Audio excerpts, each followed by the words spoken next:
ഇന്ന് രാവിലെ തൊട്ട് ഇവിടെ നല്ല മഴയാണ് കേട്ടോ. അപ്പം ഞാൻ വിചാരിച്ചു നമുക്ക് ഇന്നൊരു തനി നാടൻ ഊണ് ഉണ്ടാക്കിയാലോ ഉച്ചയ്ക്ക്.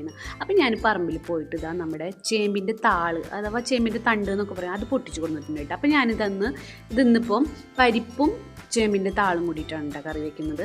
അപ്പോൾ അതെങ്ങനെയാണെന്ന് വെച്ചാൽ ആദ്യം തന്നെ നമുക്ക് പരിപ്പ് നല്ലതുപോലെ കഴുകി നമുക്കത് വേവിക്കാൻ വെക്കാം. അപ്പോൾ അതിലേക്ക് നമുക്കൊരു അരപ്പ് വേണം. അതിന് കുറച്ച് തേങ്ങയും കുറച്ച് ജീരകവും 2 അല്ലി ചുവന്നുള്ളിയും കൂടി അരച്ച് വെക്കണം.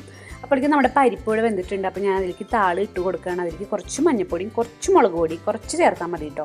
അത് ചേർത്ത് നല്ലപോലെ മിക്സ് ചെയ്ത് ഒന്ന് തള വന്നതിന് ശേഷം നമുക്ക് ഈ അരപ്പ് അതിലേക്ക് നല്ലപോലെ മിക്സ് ചെയ്ത് കൊടുക്കാം. നമ്മൾ ഈ കറി കുറുന്നനെയാണ് കേട്ടോ വെക്കുന്നത്, അധികം ചാറില്ലാത്ത തരത്തിലാണ് വെക്കുന്നത്. അപ്പോൾ നമ്മുടെ ഈ അരപ്പും കൂടി നല്ലപോലെ ചേർത്ത് നല്ലപോലെ ഇളക്കിയിട്ട് ഒരു 5 മിനിറ്റ് നമുക്ക് ഒന്നുകൂടി തിളപ്പിക്കാൻ വെക്കാം കേട്ടോ. ഇപ്പോൾ ഇതാ നമ്മുടെ കറി തിളപ്പിക്കാൻ വെച്ചിട്ടുണ്ട്, തിളച്ച് വന്നിട്ടുണ്ട്.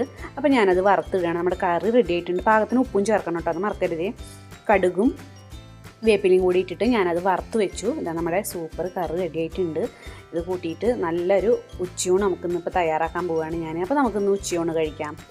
ഇത് നോക്കിയാൽ നമ്മുടെ കറി ഇപ്പോൾ നല്ലപോലെ കുറുന്നനായിട്ടുണ്ട്. അധികം ചാറില്ലാണ്ട് കുറുന്നനെയാണ് ഞാൻ വെച്ചിട്ടുള്ളത്. അപ്പോൾ നമുക്കിന്ന് ഇനിയിപ്പോൾ ഊണ് കഴിക്കാം കേട്ടോ. അപ്പോൾ ഞാൻ കുറച്ച് ചോറ് വിളമ്പി അതിലേക്ക് നല്ല കൂർക്കും നല്ല അമരക്കായും കൂടിയിട്ട് ചേർത്തിട്ടുള്ള ഒരു മെഴുക്ക് പുരട്ടിയാണ് കേട്ടോ. 2 കൂടി മിക്സ് ചെയ്തിട്ടുള്ള മെഴുക്ക് പുരട്ടിയാണ് ഞാൻ ഉണ്ടാക്കിയിട്ടുള്ളത്. ഒരു മുളക് വറുത്തത്, കൊണ്ടാട്ട മുളക് വറുത്തതുണ്ട്. പിന്നെ നല്ല എരിവുള്ള വീട്ടിൽ തന്നെ ഇട്ടിട്ട് വെച്ചിട്ടുള്ള നല്ല നാരങ്ങാച്ചാറ്. പിന്നെ നമ്മുടെ താരമായ നമ്മുടെ കുറുന്നനുള്ള പരിപ്പും ചേമ്പിൻതാളും കറിയാണ് ഞാൻ ഒഴിക്കുന്നത്. കാണുമ്പോൾ തന്നെ കഴിക്കാൻ തോന്നുന്നുണ്ടല്ലേ, നല്ല ടേസ്റ്റ് ആയിരുന്നു കേട്ടോ. നിങ്ങളെല്ലാവരും ട്രൈ ചെയ്ത് നോക്കണം.